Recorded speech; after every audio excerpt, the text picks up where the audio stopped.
જય દ્વારકાધીશ, જય મુરલીધર। હું છું અમીર બારાડી ફ્રોમ દેવભૂમિ દ્વારકા।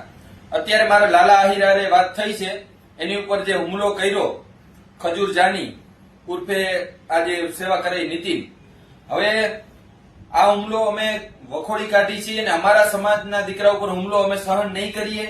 એટલે આમાં જે સંડોવાયેલા છે એ ધ્યાન રાખજો, અમે મૂકશું નહીં, ગમે એ રીતે અમે આનો બદલો તો લેવું જ।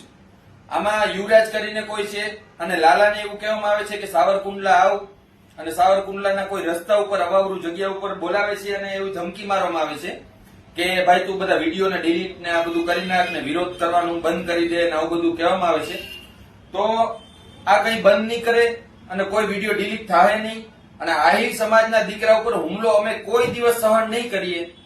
આ એક યાદ રાખજો, પેલો આહિર સમાજનો કોઈ દીકરા ઉપર હુમલો થયો તો પેલો ઘા અમીર બારાડી સહન કરશે। ધ્યાન રાખજો, અમીર બારાડી આહિર સમાજની વાત આવશે અહીંયા પેલો ઉભો હશે, એટલે અમે કોઈને મૂકશું નહીં। લાલા આહિર ઉપર હુમલો ઈ અમે સહન નહીં કરી।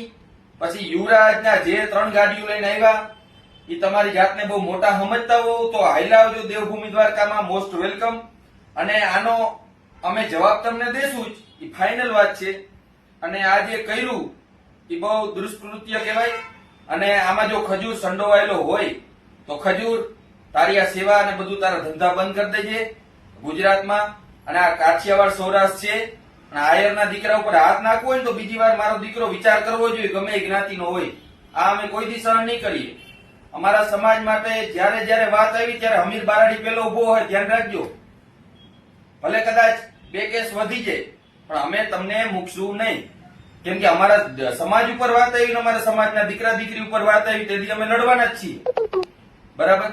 આ એક યાદ રાખીને હાલજો। ભવિષ્યમાં અમે સહન નહીં કરીએ ખોટું કોઈનું, કાયદાકીય રીતે અમે બધી રીતે અમે અમારી રીતે સક્ષમ રીતે લડવાના જ છીએ। અને અમુક વસ્તુ આમાં વિડીયોના માધ્યમથી અમે ના બોલી શકીએ પણ અમે આનો જવાબ તમને દેશું, જરૂરથી દેશું। ખજૂરના પુરાવા નીકળશે તો ખજૂરને જવાબ દેવામાં આવશે, બરાબર? કઈ વાંધો નહીં, કરશું જલ્દીથી। જય દ્વારકાધીશ, જય મુરલીધર મિત્રો, જય મા મોગલ, જય શ્રી રામ, જય હિન્દ। હું છું લાલો આહિર। મિત્રો આજે તમામે તમામ 18 વર્ષને એક વાત કરવા માંગુ। આજે આપણે વાત કરવાની છે નીતિન જાની ઉર્ફે ખજૂર ને એના ભાઈ તરુણ જાનીની। મિત્રો આપણે આ દુનિયાની અંદરમાં જેવા માણા આપણે જોઈએ ને એવા માણા નીકળતા નથી। 100% બંને ભાઈઓ સેવાનું કામ કરે। 5 પરિવારની જિંદગી હારી કરે, 10 પરિવારની જિંદગી બરબાદ કરે।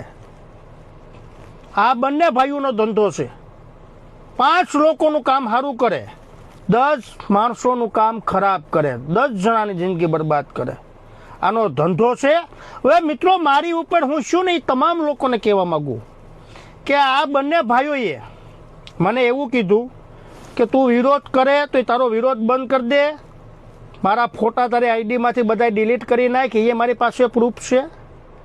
પછી મને મિત્રો બોલાવવામાં આવે કે આપણે રૂબરૂ બેઠક કરીએ, તમે આપણે સાવરકુંડલા બાજુ મને બોલાવવામાં આવ્યો કે આ બાજુ ક્યાંક રસ્તામાં અખેરી જગ્યામાં મને લઈ ગયા એ લોકો કે અહીંયા આવો બેઠક કરીએ।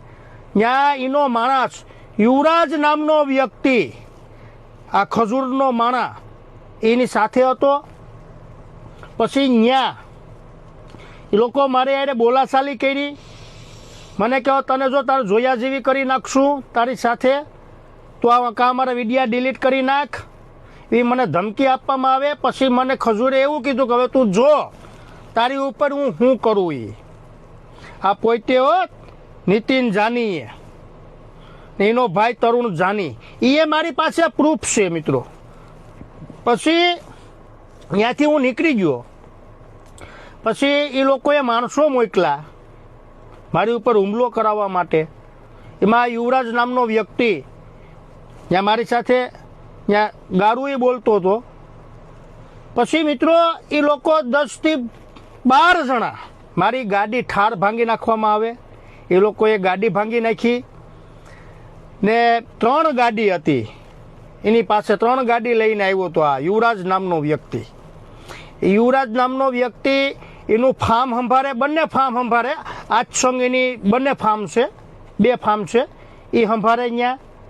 એટલે આ દુનિયાની અંદરમાં મિત્રો મેં તો આ બંને ભાઈઓને ફૂલ સપોર્ટ આપ્યો હતો. મેં મારું એ નહોતું વિચાર્યું. એ પાછો એમ કે હું કહું ને એ જ તારે કરવાનું, તો જ આપણું ભેગું થાય, બાકી નહીં ભેગું થાય. તું તારી રસ્તે, હું મારી રસ્તે. આ વ્યક્તિ એવો છે. પછી મિત્રો હું તો આ ઘરે હાજર નહોતો. એને એટલું જ બધી હતું તો હું ઘરે હાજર હોય ક્યારે હુમલો કરાવો હતો ને, ક્યારે આવવું હતું ને. મને કાયદા ઉપર વિશ્વાસ છે. મેં કાયદેસર મેં બધું કર્યું. એના નામનું હજી ખજૂરનું નામ ખાલી ઉલામાં આવ્યું મિત્રો, FIRમાં નથી. પણ હું આપણે જે સાહેબ આવ્યા અત્યારે નવા અમારે રાજકોટમાં, આપણે રેન્જ IG સાહેબ નિલપિત રાય સાહેબને હું કહેવા માગું કે સાહેબ આમાં તપાસ કરજો કે આ મેન ગુનેગાર આ બંને ભાઈઓ છે, આ ખજૂર અને તરુણ જાની ને આ યુવરાજ.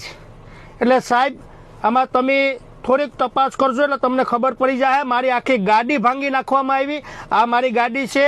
અહીંયા અમારે ઘેરે અમારા બેન હતા, અવાજ આવ્યો ત્યારે મારા બેન જાગ્યા ત્યારે ખબર પડી 10 થી 12 જણા છે ને એકના હાથમાં ગંધ હતી, આ યુવરાજના હાથમાં. એવી વાત આવી મને. હું અહીં ઘરે હાજર નહોતો. હું 6:30 વાગે હું ઘરે પૂગ્યો ત્યારે મને ખબર પડી કે મારી ગાડી ભાંગી ગયા. એ લોકોએ અહીંયા કીધું એવું જ કરાવ્યું. એટલે સાહેબ તમે આમાં તપાસ કરજો ને જરૂર પડી તો હું સાહેબની મુલાકાત લઈ. ને મિત્રો આ વ્યક્તિ આ તરુણ જાની અને નીતિન જાનીના મારી પાસે પ્રૂફે એવા છે કે મોટા મોટા અગ્રણીઓ ભાજપના હોદ્દેદારો જેમ આવે એમ બોલેલો છે. જરૂર પડી તો મીડિયામાં આપીશ કે ક્યાં ક્યાં સમાજ, અમારા સમાજના અગ્રણીઓને ટાર્ગેટ કરેલા છે, અન્ય સમાજના અગ્રણીઓને આ બંને ભાઈઓએ ટાર્ગેટ કરેલા છે. ને હું તમામે તમામ પ્રૂફ સાથે હું આ બંને ભાઈઓના હું મૂકી ને આ જે મારી ગાડી ઉપર હુમલો કરાવ્યો ને, હું આ સાહેબને કહેવા માગું, નિલપિત રાય સાહેબને કહેવા માગું કે સાહેબ આનો કાયદેસર વરઘોડો નીકળવો જોઈએ. અમને વિશ્વાસ છે કે અમને ન્યાય મળશે. મારે પ્રૂફ પુરાવા છે મિત્રો. બસ એટલો જ વિડીયો મારો ટૂંકમાં. જરૂર પડી તો આ બધા પ્રૂફ પુરાવા સાથે હું આ બંને ભાઈઓના મૂકીશ ને તમામ લોકોને કહેતો જાઉં, 18 વર્ષને કહેતો જાઉં કે આપણે જીવું ધારીએ ને એવું આ દુનિયામાં હોતા નથી. સેવાના નામ ઉપર સરી ખાવાનું બંધ કરી ગયો. તમે શરમ આવવી જોઈએ. તમે સેવાના નામ તમે કામ હારા કરો ને તો તમે છે ને આ બંને ભાઈઓ 10 જણાની જિંદગી બરબાદ કરી. મેં મારી આંખે જોયું. એટલે આજે મારે કહેવું પડે. બસ મિત્રો મારો વિડીયો એટલો જ. જય મુરલીધર, જય દ્વારકાધીશ, જય શ્રી રામ, જય હિન્દ. સમજાઈને વંદન, બાકી અભિનંદન.